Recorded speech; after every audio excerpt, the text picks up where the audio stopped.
Welcome to That Rock Life, and I'm back with another sublimation tutorial.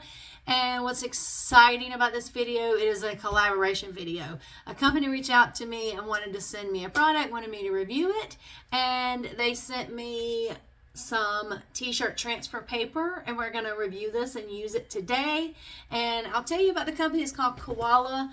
I will put their website right here, and I'll link it in the description box. They offer sublimation products, paper, blanks, and ink. They offer photo paper. They offer DTF film. They offer transfer paper. And on their website, it says coming soon heat transfer vinyl, which is very exciting. And even more exciting than that is that we have a discount code. Use the discount code ThatRawLife, and it will give you 12% off of their website. Not Amazon, just their website. And I went to their website, put an item in my cart, put in the code, and it worked. How exciting is that? Again, the code is ThatRawLife, and it'll give you 12% off. Now let's get to the video.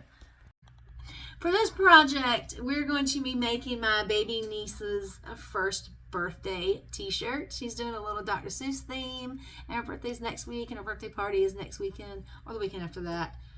I don't know. I didn't know what day it is. But anyway, I'm going to show you guys the transfer paper and the instructions really quick, and then we'll get to the screen, and I'll show you guys the design pretty quickly. It's nothing crazy. I'll show you the steps that I went through to make this project. But first, the t-shirt transfer paper. They do give some instructions here. I've already set the heat press, so what temperature. It recommended 365 degrees. I've already set that. You can follow these instructions, and it does give you some instructions also on the outside that you are to print regularly. You don't print mirror reverse. This is one of those, this type of papers where you print it directly onto the paper facing forward, and then you will weed out the outside and then place the image on the shirt. So there's no need to mirror reverse. Anyway, let's get to the computer screen, and I'll show you the design process. So here's the design that we're going to put on the baby shirt. And what I did was open up the page setup panel, and I just drug it over here close to the image just so it's easy for you guys to see. And I just make sure I have all my settings right. I have my machine set to Cameo because I am going to be cutting. I have my mat set to 12 by 24 and my media size set to 8.5 by 11. Now, before I set up my registration marks, I am going to put an offset. When I do print and cut, I like to cut one big piece. I don't want little pieces being cut. Like the separation between the E and the L, it's just so much easier for like the name Raylan to be one piece, especially with what we're doing. So what I'm going to do is I'm going to select my image.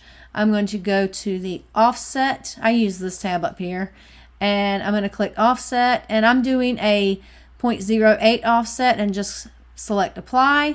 So now I'm pretty much set up. The machine's only going to print this image, but it's going to cut the bigger border, and you see how it takes Raylan and it makes it one piece instead of a few pieces. That's so much easier when you're doing this kind of project.